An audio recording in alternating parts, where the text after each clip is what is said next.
اب چاہے مشرکوں کو برا لگے، منافقوں کو برا لگے، کافروں کو برا لگے، لیکن وہ دیندار معاشرہ اسی عصر ظہور میں ظاہر ہوگا۔ لا یرا اثر، میرے مولا کے جملے ہیں، من الظلم والبدع۔ عصر ظہور، حالات عصر ظہور کے کیسے ہوں گے؟ برائی پھر دکھائی نہیں دے گی، ظلم دکھائی نہیں دے گا، بدعتیں دکھائی نہیں دیں گی۔ آج ایک مقام پہ 4 لوگ جمع ہو جائے، کہیں نہ کہیں کسی نہ کسی بدعت کی بات نکل کے آتی ہے جو معاشرے میں رائج ہوتی ہے، کہیں نہ کہیں کسی نہ کسی ظلم کا پتہ لگتا ہے جو معاشرے میں رائج ہوتا ہے، کسی نہ کسی حوالے سے کوئی ایسی بات نکل کے آ جاتی ہے جہاں سے آثار دکھائی دیتے ہیں کہ معاشرے میں ظلم ہو رہا ہے، معاشرے میں عدل نہیں ہے۔ اب اس میں فرق نہیں ہے کہ ظلم کرنے والا کون ہے، جو بھی ہو سکتا ہے ظلم کرنے والا یہ امامے والا ہو۔ اب لوگوں کا اعتراض ہے کہ جی امامے والے جو ہے مثال کے طور پر جو بھی خمس ملتا ہے یہ اقربا کو نوازتے ہیں، اپنے چاہنے والوں کو دیتے ہیں یا خود ہی کھا جاتے ہیں۔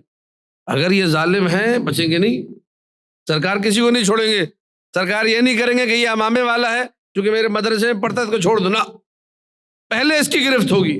عدل الہی، توجہ چاروں میں عدل کا مطلب یہی ہے، اس میں بلا تفریق عدل ہوگا، اس میں پھر امامے والا کون اور بنا امامے والا کون یہ سب نہیں چلے گا۔ آج ہمارے ہیں بہت سارے لوگ ایسے ہوں گے جن کو بظاہر ہم اچھا سمجھتے ہیں لیکن ان کے عدل کا کوئی معیار، عدل ان کو کرنا ہی نہیں آتا۔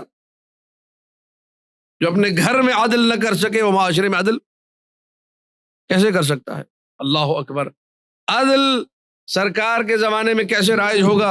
امام جعفر صادق علیہ الصلاۃ والسلام، اللہم صلی علی محمد وآل محمد، تعبیر سنی اور تعبیر کی لطافت کو محسوس کیجیے گا۔ میرے مولا فرماتے ہیں واللہ لا يدخلن عدلہ فی جوف بیوتکم کما يدخل الحر والقر فی بیوتکم۔ سرکار کے زمانے میں عصر ظہور میں عدل تمہارے گھروں کے بیچ میں، توجہ چاروں بہت، ایسے گھس جائے گا جیسے سردی اور گرمی کے موسم میں سردی اور گرمی کا احساس تمہیں اپنے کمرے میں ہوتا ہے۔ توجہ کیجیے، یعنی یہ عدل ایسا نہیں ہے کہ آپ جا کے کسی ادارے میں جائیں گے، انسان بہت ساری چیزیں ایسی ہیں، ہم لوگ اپنے علاقے میں ہوتے ہیں، گھروں میں ہوتے ہیں، ہمیں نہیں پتہ چلتا فلاں ادارے میں کیا ہو رہا ہے، فلاں علاقے میں کیا ہو رہا ہے، گورنمنٹ صحیح کر رہی ہے نہیں کر رہی۔ بہت سارے لوگ گورنمنٹ کو بڑا اچھا سمجھتے ہیں لیکن بعض اوقات کسی ادارے میں جاتے ہیں، کوئی بھی ملک ہو تو کسی ادارے میں جا کے پتہ چلتا ہے ہمیں گھپلے ہو رہے ہیں، یہاں پہ کرپشن ہے، یہاں معاملات بگڑے ہوئے ہیں، یہاں معاملات خراب ہیں۔ تو گھر میں بیٹھ کے بہت ساری چیزوں کا پتہ نہیں چلتا، کسی منسلک ادارے سے جو مربوطہ ادارہ ہو اس میں جانے کے بعد اندازہ ہوتا ہے کہ بھی معاملات بگڑے ہوئے اچھے معاملات۔ لیکن سرکار کے زمانے میں عدل ایسا ہوگا کہ اس کے لیے آپ کو جا کے کہیں فائلیں چیک نہیں کرنی ہوں گی، ادارے کے معاملات نہیں دیکھنے ہوں گے، لوگوں سے حساب کتاب نہیں لینا ہوگا۔ جس طرح گھر کے اندر سردی کے زمانے میں سردی کا احساس ہوتا ہے، گرمی کے زمانے میں گرمی کا احساس ہوتا ہے، سرکار کی حکومت عدل وہ حکومت عدل ہوگی بالکل ایسے انسان کو اپنے گھر میں عدل الہی کا احساس ہوگا۔ اللہ اکبر۔ یہ کون سا عدل ہے؟ یہ صاحب الامر کا عدل ہے، یہ سرکار کا عدل ہے، اور عدل ہی سے نظام چلتا ہے۔ العدل نظام سائس، عدل وہ نظام ہے، عدل وہ گورنری کا طریقہ ہے جس سے پورا معاشرہ چل سکتا ہے۔ عدل کے علاوہ ممکن، امیر کائنات نے کوفہ میں ایک غریب عورت جس بیچاری کے پاس ایک کھجور کے دانے کے علاوہ کچھ نہیں تھا، اس نے چھری سے اس کھجور کے دانے کو بالکل نہ آڑا نہ ترچھا نہ ٹیڑھا نہ میڑا، بالکل برابر برابر 2 حصوں میں تقسیم کیا۔ غریب عورت ہے، 2 یتیم بچے، آدھا دانہ گٹھلی نکال کے آدھا حصہ کھجور کا اپنے ایک بیٹے کو دیا، آدھا دوسرے بیٹے کو دیا۔ امیر کائنات کو پتہ چلا، میرے مولا نے کہا اس نے چونکہ عدل کیا ہے ایک کھجور کے دانے، اللہ نے اسی عمل کے بدلے میں جنت اس پر واجب قرار دی ہے۔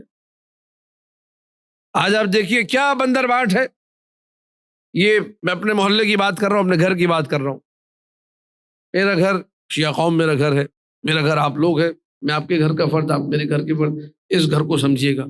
اس گھر میں ادھر ماں باپ رخصت ہوئے، بیٹیاں تو ہوتی پرائی ہیں. وہ جو زمانے جاہلیت کی رسمیں تھی وہ آج ہمارے معاشرے میں فوراً سے ان کو سائڈ پہ کر دیا. میں مفروضے پڑھتا ہی نہیں ہوں کہ سوچوں کچھ ذہن میں بناؤں اور پڑھوں، جو ریئلٹی ہے وہ بیان کر رہا ہوں. میں اور آپ منتظر امام زمانہ ہے، کن جاہلیت کی رسموں پہ چل رہے. اللہ اکبر.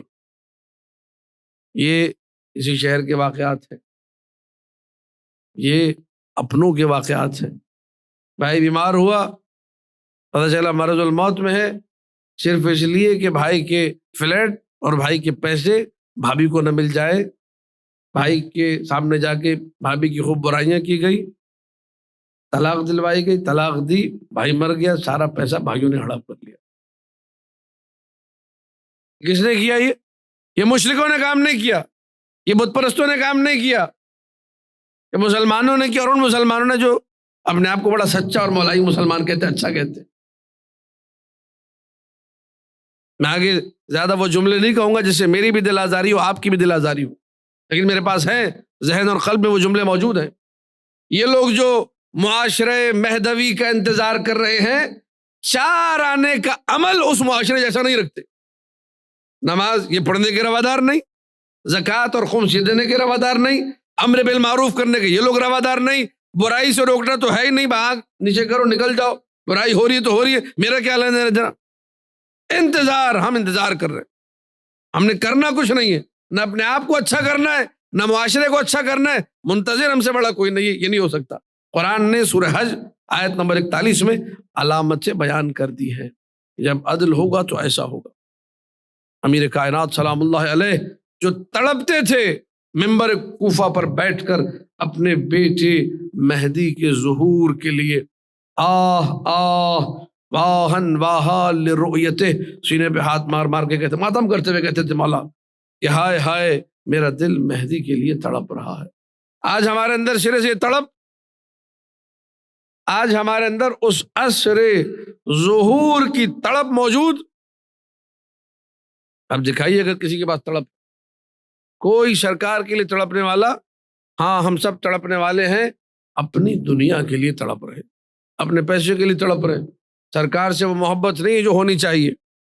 آج معذرت کے ساتھ کسی کو برا لگے تو میں پہلے ہی معذرت کر لوں، دست سے ادب جوڑ کے، یہ حقیقت ہے. اور انصاف سے سنیے، جذبات اور احساسات میں بہہ کے نہ سنیے.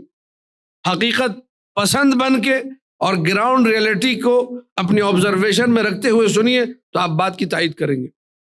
آج ہم لوگ سرکار سے اتنے دور ہو گئے کہ اگر سرکار کے معاشرے کی بات ہو، سرکار کا ذکر ہو، تو ہم کسی اور ہی چکر میں رہتے ہیں. یار یہ آج پتہ نہیں مولانا صاحب نے کیا موضوع چھیڑ دیا، آج لطف نہیں آ رہا، آج وہ جو میری تسکین کے لیے ہونا چاہیے وہ نہیں ہو رہا. میں آپ سب کی عظمتوں کو سلام کرتے ہوئے، تمام ائمہ کا ذکر محترم ہے، ہونا چاہیے. میں خود آپ لوگ سنتے رہتے ہیں، فضائل امیر کائنات بھی پڑھتا ہوں، مخدوم عالمیان کا ذکر بھی کرتا ہوں، ہر معصوم کے حوالے سے انتہائی اہتمام سے مجلس پڑھنے کا عادی ہوں. لیکن مشکل کیا ہے؟ یہ مشکل ہے، یہ پرابلم ہے، یہ المیہ ہے اس معاشرے کا کہ ہر امام کا ذکر سنیں گے، جب سرکار صاحب الامر کی بات آئے گی تو تھوڑا ذکر زیادہ ہو جائے تو توجہ. اللہم صلی علی محمد و آل محمد.